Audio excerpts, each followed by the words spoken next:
पहले पाठ में हमने भगवती के आधे श्लोक को जाना था, अब पूर्ण श्लोक का दर्शन हुआ। उस श्लोक को सुनकर भगवान विष्णु विस्मय में पड़ गए और भगवती से पूछा कि वह परम रहस्यमय वचन किसने कहा था। तब देवी ने कहा, मैं सगुण रूप में चतुर्भुज हूँ और समस्त गुणों की आधार होते हुए भी निर्गुण स्वरूपा हूँ। वह आधा श्लोक स्वयं निर्गुण पराशक्ति द्वारा कहा गया था। उसे समस्त वेदों का सार, कल्याणकारी और पूर्ण श्रीमद् देवी भागवत समझो। पुण्य भागवतम विद्धि वेदसारण शुभावहम। आप इसे सदा अपने चित्त में धारण रखिए और कभी इसका विस्तृत वर्णन न कीजिए। ऐसा कहकर देवी अंतर्धान हो गईं और भगवान विष्णु ने उस श्लोक रूपी देवी भागवत मंत्र को अपने हृदय में धारण कर लिया। कुछ समय बाद दैत्यों के भय से ब्रह्मा जी विष्णु की शरण में आए।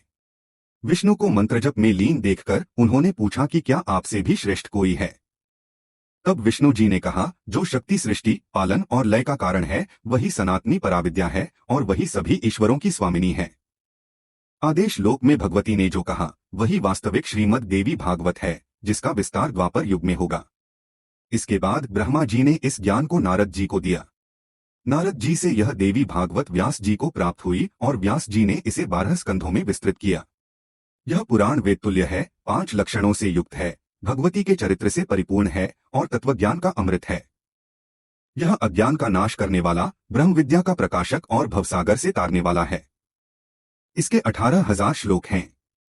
इसका पाठ और श्रवण सुख, शांति, धन, दीर्घायु और संतान वृद्धि प्रदान करता है। इस प्रकार भगवती की कृपा से आदेश लोक में प्राप्त देवी भागवत ब्रह्मा जी द्वारा ग्रहण की गई और व्यास जी द्वारा 12 स्कंधों में विस्तृत की गई।